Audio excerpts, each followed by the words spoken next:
Open this gate, emergency drill, you have 20 seconds. The man said it the way men say things they have never once been refused, and he said it to my face, 4 inches from the iron bars I had stood behind for 6 years.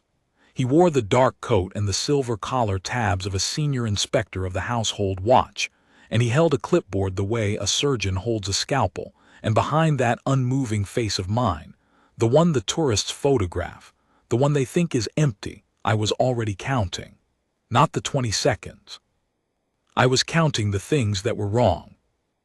I am a guardsman of the King's Gate, the Eastern Service entrance to Hollowmere Palace, and that night I learned that the most dangerous order is the one that sounds exactly like the truth. Let me set the post so you understand what he was asking. The King's Gate is not the grand front the visitors see. It is the working throat of the palace, the gate the kitchen lorries roll through before dawn, the gate the surgeons would come through if the old king ever needed them at night, the gate that, when it is sealed, seals because something has gone wrong somewhere inside. There are 3 locks. There is the wheel bolt, which only the duty watchman turns. There is the warden's key, which lives on a chain around the neck of whichever sergeant holds the watch. And there is the written order, the thing none of us would ever say aloud but all of us knew by heart. A secure gate is opened on paper signed, or it is not opened at all. That last lock is not made of iron. It is made of discipline, and discipline, I have learned, is the only lock a clever man cannot pick. It was the dead middle of a wet autumn night, the kind where the lamps along the forecourt wear halos and the cobblestones throw the light back up at you. My relief was not due for 2 hours. I had the wheel bolt at my back and the long empty drive in front of me, and I had been listening, as I always listen, to the ordinary sounds, the drip off the gilded railing, the far-off hum of the city, the small settling noises a great stone building makes when it thinks no one is awake to hear it. Then headlights, a gray van unmarked, rolling up to the bollards without the slow caution of a delivery and without the courtesy of a call ahead. It stopped. The doors opened. And the man in the dark coat walked into my lamplight with 3 others behind him, all of them in the kind of plain, dark clothing that wants to look official and almost does. "Inspector Garrow," he said, and held up an identity card at exactly the height a man holds a card he expects you to glance at and wave through. "Surprise security audit. Cabinet has flagged this sector. We are running an emergency breach drill on every secure access point in the palace tonight, and yours is on the list. Open the gate." Behind my still face I will tell you what I felt. Nothing dramatic. No alarm bell, not yet. What I felt was the small, cold attention of a man who has been trained to notice when a story is too smooth. Because his story was smooth. It was very smooth. And a real emergency, in my experience, is never smooth. It arrives ugly and half-finished and shouting. It does not arrive with a clipboard. "Sir," I said, "my voice is not loud. I have never needed it to be. I'll need the written order." Inspector Garrow smiled. It was a patient smile, the smile of a man explaining to a slow child. "Son, the entire point of a surprise drill is that there is no paper. If I'd sent paper, it wouldn't be a surprise and we'd learn nothing. We're testing exactly this, whether a man on a gate freezes when the procedure changes." He tapped the clipboard against the bars, a small metallic insistence. "You're already failing it. Open the gate. Here is the thing they do not teach you in the manuals, the thing you only learn standing on a stone for years. The man trying to get you to break a rule will always tell you that breaking it is the rule. He will dress the wrong thing in the costume of the right thing and dare you to be the fool who can't tell the difference. And the costume is good. His coat was the right coat. His collar tabs were the right silver. His card, from where I stood, looked like the right card. But the gate does not open on a costume." "I understand, sir," I said. "I'm not authorized to open this gate without a written and signed order from the officer of the watch. If this is a drill, the officer of the watch will have the order. I'll be glad to call him." "There's no time to call anyone." A new edge in his voice now, the first crack in the patience. "The drill is timed. You've already burned a minute. Every second this gate stays shut is a second logged against this post against you by name. What's your name, guardsman? Ames, sir, Guardsman Ames. He wrote it down. He wanted me to see him write it down. That is an old trick and not a clever one. The threat of the record, the implication that somewhere a black mark was being inked beside my name and my career. 6 years ago it might have moved me. It did not move me now. I had decided something a long time before that night. Something I had decided so thoroughly I no longer had to decide it in the moment. I would rather be the guardsman who was wrong about a real inspector than the guardsman who was right about a fake one too late. Then it'll be logged, sir, I said. I'll still need the order. Behind him, one of the three shifted his weight. A small thing. But I had been watching all four of them the way you watch the whole room and not just the man speaking, and that small shift told me something. The three behind Garrow were not standing like men bored by a routine drill they had run 40 times that night. They were standing like men waiting for a door to open. There is a difference. A bored man's weight is in his heels. A waiting man's weight is forward, on the balls of his feet ready to move. All three of them were forward. And the van had not switched off its engine. I have stood that gate through state visits and through dead empty nights, through the summer when the crowds press 6 deep against the rail, and through this, a wet dark hour with no witnesses but the lamps and the rain. And I will tell you that the body knows things before the mind has the words for them. My mind was still saying perhaps. My body had already decided. My right hand had not moved, but it knew exactly where the alarm pull was. The brass handle set into the gatehouse wall, the one that does not call a man, it calls everyone. Last chance, Ames. Garrow let the clipboard drop to his side. The patient smile was gone. Open this gate, or I will note this post as a critical security failure and have you relieved before dawn. Do you understand what that means? You will never stand a gate again. 6 years gone because you couldn't tell a drill from a threat. It was a good speech. I want to be fair to him. It was genuinely a good speech, and on a younger man, on a man who loved the post more than he loved the duty, it might have worked. The trick of it was that it offered me a way to be safe. Open the gate, and whatever happened next, it wasn't your fault. You were ordered, you obeyed. The inspector said so. That is the doorway every clever man holds open for you. The chance to make your obedience someone else's responsibility. I did not walk through it. I understand what it means, sir, I said. And I meant it every word in a way he did not expect. It means that if you are who you say you are, I'll have made an inspector wait at a gate for the length of a phone call, and I'll take whatever comes for that gladly. And if you are not who you say you are, then this gate held. Either way, sir, I am not opening it on your word. I am opening it on the officer of the watch's signature, or I am not opening it at all.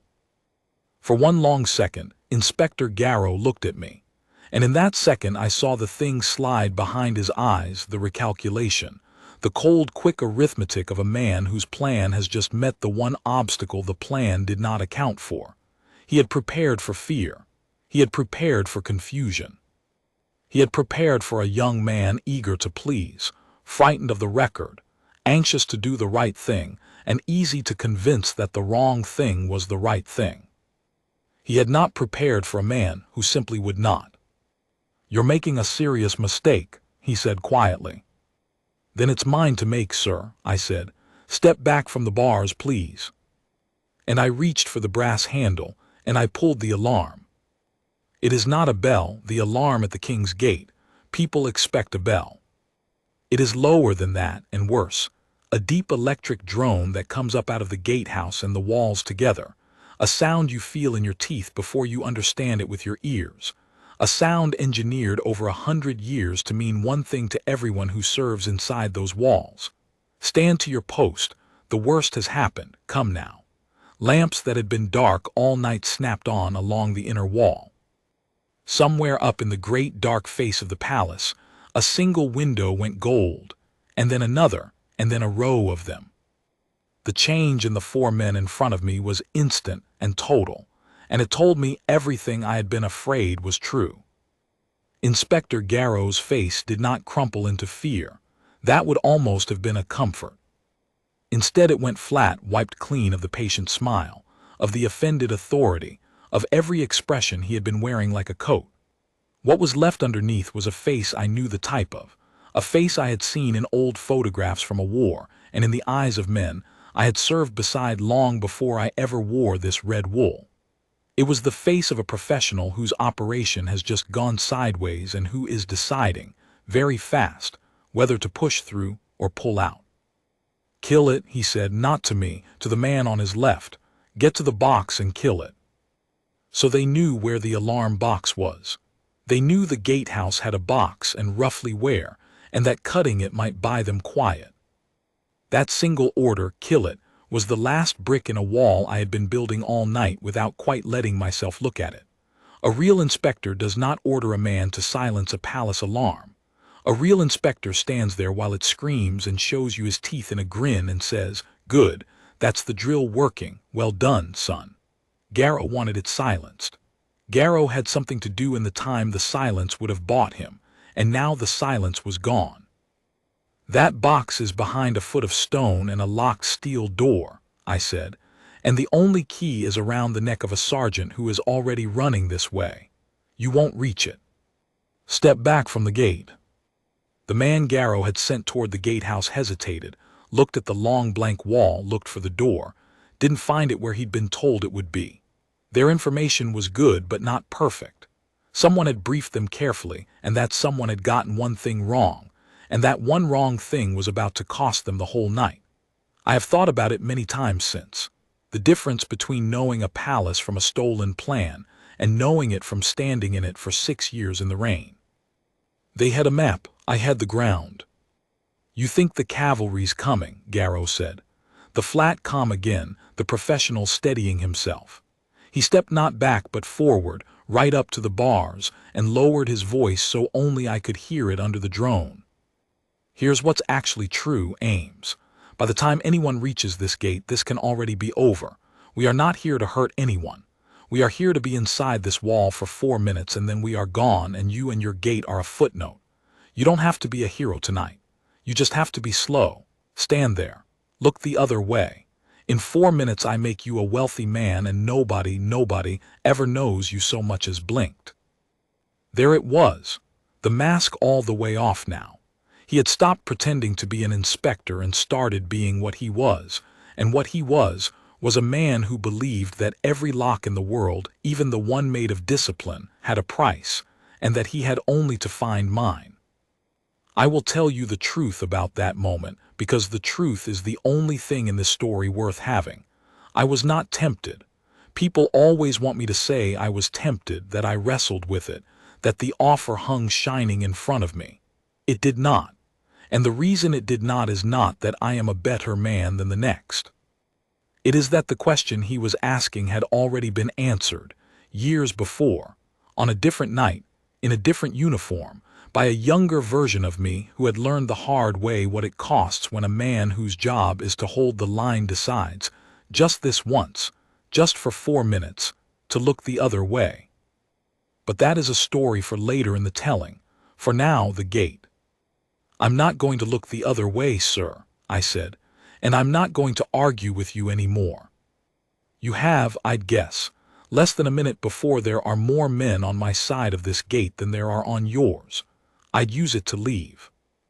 He stared at me through the iron, and I watched him do the arithmetic one final time, and I watched him arrive, a beat before I did, at the answer that the gate was not going to open, and the night was not going to be quiet, and the only currency he had left was speed. "Plan B," he said. And the gray van's engine, which had never once switched off, roared. I understood it in the half-second I had to understand it. They were not going to get through the gate, so they were going to go around it, or rather through the part of the wall a gate is not, the bollard line. The retractable steel posts that ring the forecourt, sunk into the cobbles, raised every night. A van at speed aimed right, a driver willing to wreck it, bollards stop a great deal, but a man who does not care whether he lives can do astonishing damage with 2 tons of steel and a running start. They had given up on me.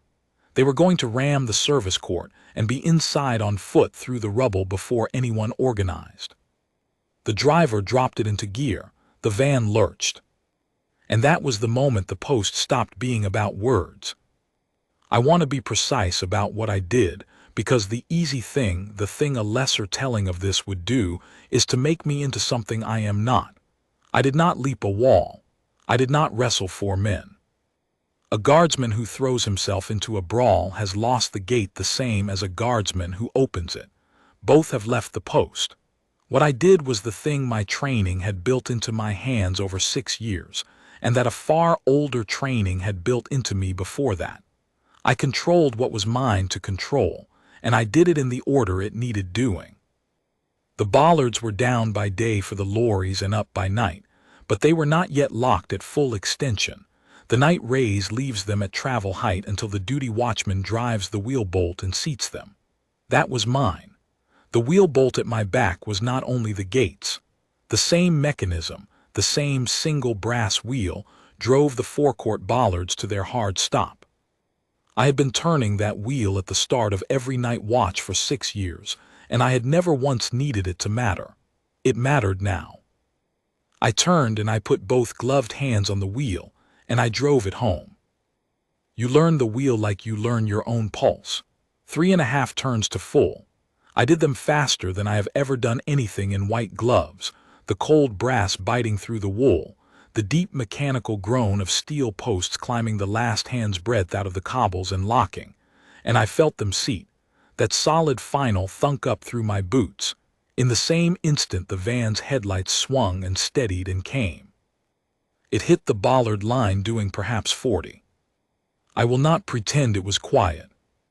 It was the loudest single sound I have ever stood near, a flat, enormous bang, the shriek of folding metal glass coming apart, the van's whole front end crumpling around a steel post that did not move because I had, 4 seconds earlier, made certain it would not. The van slewed sideways, mounted nothing, and stopped dead against the line in a cloud of its own steam, every airbag blown, the engine screaming on a stuck throttle and then dying. It had not gained an inch of the forecourt. And here is the part I am proudest of, if a man is allowed to be proud. I did not go to it. Every nerve I had wanted to run to the wreck, to do something, to be in the chaos. The chaos was on the wrong side of the gate. My side of the gate was the gate. So I turned back and I put my back to the wheel bolt, and I stood between 4 staggering men and the iron throat of the palace, exactly as I was supposed to. If any one of them came over the bollard line and made for the gate on foot, he would meet me, and I would still not be opening it. None of them came. The crash had broken them more thoroughly than any wall could. 2 of the 3 were down and groaning by the ruined van. The driver was slumped over a deployed airbag, dazed but alive. I could see him moving, and I was glad of it, because for all that these men had come to do a wrong, I had not signed on to watch anyone die at my post. The 4th man, the one Garrow had sent toward the gatehouse, simply stood in the middle of the forecourt with his hands half raised, staring at the wreck, and then at me, a man whose night had just become arithmetic of a different and much grimmer kind. Only Garrow was still on his feet at the gate, and Garrow had stopped being an inspector and had become, fully and finally, a cornered man. He looked at the van. He looked at the gate. He looked at the rows of windows lit gold up the face of the palace, and at the inner court where now the running had become a sound you could hear under the dying alarm, boots, many of them, on stone, getting louder. "You could still walk away from this," he said to me, quieter than ever, almost gentle. "Open it now, in the confusion, walk away rich. No one would ever." "Sir," I said, "it's over, be still, it'll go easier." I had time, in the seconds it took the boots to reach us, for the old night to come back, the one I told you I would come back to. I had not always worn red wool. Before the King's Gate I had stood other lines, in other clothes, in places that do not appear on any tour, and I had served beside a man named Corwin who was the best of us, and who, on one wet night much like this one, was talked into looking the other way for what was promised to be 90 seconds and was sworn to hurt no one. I will not tell the whole of it. I will only tell you that the 90 seconds was a lie, that people who trusted Corwin to hold a line died because he didn't, that Corwin lived the rest of a short life inside that 90 seconds and never once got out. I carried his name and his weight off that field, and I have carried them since. And when a man in a dark coat leaned through the bars of my gate and offered me 90 seconds, 4 minutes, whatever it was, he was not offering it to Guardsman Ames of the King's Gate. He was offering it to a younger man on a different night, and that younger man had already learned, at the highest price there is, exactly what such an offer is worth. That is the hidden thing under the still face the tourists photograph, not a sniper's medals, not a secret rank. Just a debt to a man named Corwin, and to everyone behind every line I have ever stood that I pay in the only currency that settles it. I hold. So I held. Then the system arrived, and it arrived the way the system arrives when one man has bought it the time to. Sergeant Hale came through the inner court first, key already in his fist on its chain, 6 guardsmen at his back and more behind them, and he did not slow at the gate, and he did not ask me a single question, because the alarm had told him the only thing he needed, and the wreck against the bollards told him the rest. He read the whole night in one sweep of his eyes, the ruined van, the dazed men, the dark-coated stranger at the bars, and me still at my wheel bolt, the gate still shut. And what he did then I will remember as long as I remember anything. He did not open the gate to come out and help me. He understood. He sent his men out through the night wicket, the small reinforced door beside the great gate that opens for men and never for vehicles, and he kept the King's Gate itself sealed behind us the entire time, because a secure gate does not open just because the danger is on the outside. It stays shut until the danger is accounted for. Hale knew that the way I knew it. That is what an institution is, not a building, not a chain of command, but 100 men who all separately in the dark choose the same hard right thing. The guardsmen took the forecourt the way water takes a low place fast, total, no shouting. Within a minute the 3 by the van were secured, and the dazed driver was being lifted clear of the wreck by men who checked first that he was breathing before they cuffed him, because that is the standard, and the standard does not bend for the men who came to break it. The 4th man, the one with his hands half raised, simply lay down on the cobbles before anyone reached him. Only Garrow ran. Of course he ran. He turned from the bars the instant he saw the wicket open, and he made for the dark beyond the bollard line, and he got perhaps 15 yards before 2 guardsmen folded him up between them as gently and as finally as a man closes a book. They held him. They did not strike him. They did not need to.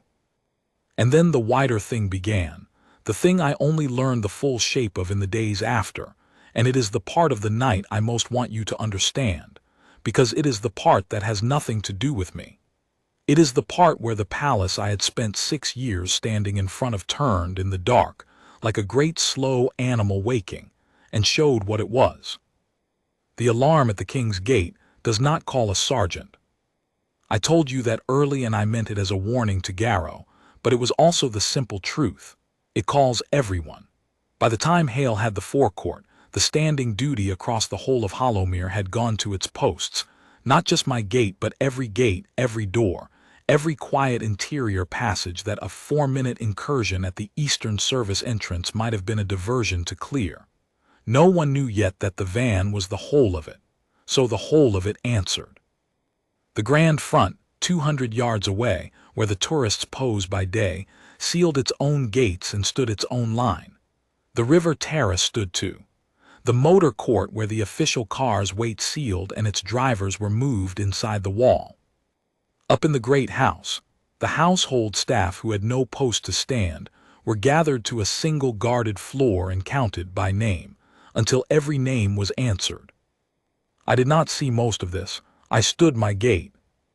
But I heard it, the way you hear a tide come in around you in the dark, the lights coming on in sequence up and across the face of the palace, the distant clang of the front gate seating home, the low coordinated voices, and then, perhaps 4 minutes after I pulled the handle, the sound that told me it was truly over. The rising note of the city's own response coming up the avenue, summoned by a single call from inside the wall, and behind it, slower and heavier, the unmistakable engine note of the palace's own escort detail rolling out to ring the block. One pull of one brass handle by one man on one gate, and within minutes a wall, 1,000 strong, had closed around 4 men in a broken van. That is the engine of this place, and it is the thing the men in the van never understood, the thing their stolen map could never show them. They thought the gate was the weak point, one man, one stretch of iron, one tired guardsman in the rain who could be hurried, flattered, frightened, or bought. They were wrong about the gate, but more than that, they were wrong about what the gate was. The gate was not the wall's weakest point. The gate was the wall's trigger. Lean on it hard enough and the whole thing rallies. That is by design. That is the design of 100 years. A secure gate is built so that the man holding it does not have to be strong enough to win the fight. He only has to be disciplined enough to refuse and survive long enough to ring the bell, and the bell does the rest. Garrow, held between 2 guardsmen on the wet cobbles, looked back at me through the bars one last time before they walked him away. I have wondered what he expected to see. Triumph, maybe, or fear, delayed, finally arriving. He saw neither.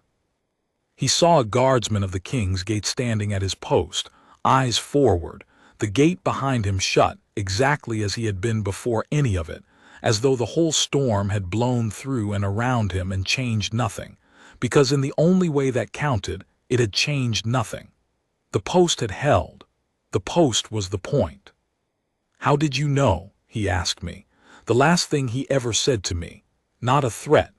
An honest question from one professional to another, the question of a man who had built a good plan and watched it die on the one thing he couldn't plan for. I almost didn't answer him, but I have thought since that he deserved the truth, the same truth I have been telling you, because it was the only thing about that night that might still do some good in the world. "You did everything right," I said. "The coat was right, the card was right, the story was right. You were perfect, sir, that's how I knew. A real emergency is never perfect." They walked him into the dark, and I turned back to my gate. I stood the rest of that watch. They offered to relieve me. Hale himself came to the bars an hour later, after the forecourt had been cleared and the wreck of the van photographed and winched away, and he told me I could stand down, that no one would think the less of me for it, that I'd earned a chair and a hot drink and an end to the night. I thanked him. I told him my relief was due in an hour and I'd see it through, the way I'd have seen through any other night. He looked at me for a moment through the iron, and then he did a thing I had never seen Sergeant Hale do in 3 years of serving under him. He straightened, and he brought his hand up, and he held me a salute through the bars of the gate I would not open even for him. I returned it. And then we both stood our posts, because the alarm was answered but the watch was not over, and a watch is not over until it is over. In the days that followed I learned the shape of the thing I had only felt the edges of in the dark, and I will tell it to you plainly, because the truth of how close it came is the whole reason the discipline matters. The man who called himself Inspector Garrow was no inspector, but he had not invented the name out of air. There truly was a senior Inspector Garrow of the household watch, a real man, a good one, who had retired 2 years before, and who had spent that night asleep in a cottage 40 miles away, entirely unaware that his name and his record were being worn like a borrowed coat at a palace gate. The identity card the false Garrow held up to me was a real card's twin, copied close enough to pass a glance and not close enough to pass a second look, which is exactly why men like him are trained to give you only the glance. The collar tabs were genuine surplus, bought through channels that the inquiry was, the last I heard, still unwinding. Everything about the costume had been real or near enough to real that the costume alone could never have caught him out. What caught him out was that costumes do not file paperwork. The whole of his plan rested on the single bet that a tired guardsman, faced with the silver tabs and the offended authority and the ticking clock, would supply the missing piece himself, would decide that an inspector surely wouldn't lie, that the absence of an order surely meant the order was somewhere and just hadn't reached the gate, that the safe thing and the obedient thing were the same thing. That is the bet every con of this kind makes. It is not a bet on a lock. It is a bet on a man. And the worst of it, the part that turned my stomach when I learned it, the bet had nearly been a good one because the information had come from inside. Not from a guardsman, I want that on the record, because in the days after there was loose talk, and loose talk has a way of staining good men. Not one of us, but a contractor, a man who had spent 3 weeks that summer servicing the very alarm and gate systems he was paid to maintain, had sold what he knew: the layout, the lock count, the watch rotations, the location of the alarm box, which was very nearly right, which was wrong in only the one small way that saved the night. He had sold the map. He had not been able to sell the ground because the ground is not for sale. The ground is 6 years of standing in the rain learning a wheel like your own pulse, and you cannot photograph that and slip it into an envelope. What were they after? I will tell you what I was told, which is less than you might want and more than I expected to ever know. The Eastern Service entrance was not their destination, it was their door. 4 minutes inside the wall through the service court would have put them within reach of a records vault, not jewels, not gold, but papers, ledgers, the quiet documentary spine of a great household, the kind of thing that is worth more to certain men than any crown because it can be used for years to bend other men. They had not come to steal a thing. They had come to steal leverage. And the one corridor that would have carried them to it began at a gate that a guardsman would not open. The inquiry took 3 weeks. I gave my account 4 times to 4 sets of grave men in 4 quiet rooms, and each time I told it exactly as I have told it to you, because the truth is easiest to keep straight, and because I had nothing to keep from anyone. I had expected, if I am honest, some shadow of trouble for myself. There is always a part of a man that braces for the institution to find a way to fault the one who held the line, because it is easier to question a guardsman than to admit how thin the line had been. It did not come. The grave men in the quiet rooms had read the same manuals I had stood on for 6 years, and they knew, every one of them, the thing that the false Garrow had bet they'd forget under pressure: that a secure gate is opened on paper, signed, or it is not opened at all, and that the whole architecture of safety in that place rested, in the end, on guardsmen who would rather lose a career than lose a gate. The finding, when it came, was a single dry paragraph, and I have it by heart, and I will give it to you as it was given to me, because no commendation I have ever read has meant more for being so plain. The guardsmen of the Eastern Service entrance, presented with a credible and forceful demand to open a secure gate without written authority, declined the demand, raised the general alarm, and secured the forecourt approach in strict accordance with standing orders. His conduct prevented an unauthorized incursion, and is the standard to which this watch holds itself. The standard to which this watch holds itself. They could have written nothing better, and they could have written nothing else, because the truth was that I had not been a hero. I want that understood now at the end, more than anything else I have told you. I had not been brave in the way the word usually means. I had been ordinary, in the exact way the post is built to require. I had done the small disciplined thing, the unglamorous thing, the thing that any one of 100 guardsmen at Hollowmere would have done in my boots that night, because it is the thing we are all, every one of us, drilled to do until it is no longer a decision but a reflex. The system did not rally because I was extraordinary. The system rallied because I was exactly as ordinary as the system needs every man on every gate to be, and that ordinariness, multiplied by 100 disciplined men, is the most extraordinary thing I know. They asked me in the last of the 4 quiet rooms whether I would have done anything differently. I thought about it longer than they expected, and then I told them the truth, which was no. I would not have called him Sir less. He had earned the courtesy of the uniform he was pretending to wear, right up until the moment he proved he had stolen it, and a guardsman who cannot stay civil to a man he is refusing has already lost half the discipline that makes the refusal worth anything. I would not have argued with him longer, and I would not have argued with him less. I would not have run to the wreck, though every nerve had wanted to, because the post was the gate and the gate was behind me. And I would not, on any night, for any coat, for any card, for any clock, for any sum, have opened that gate on a man's word. Not because the order was wrong, though it was.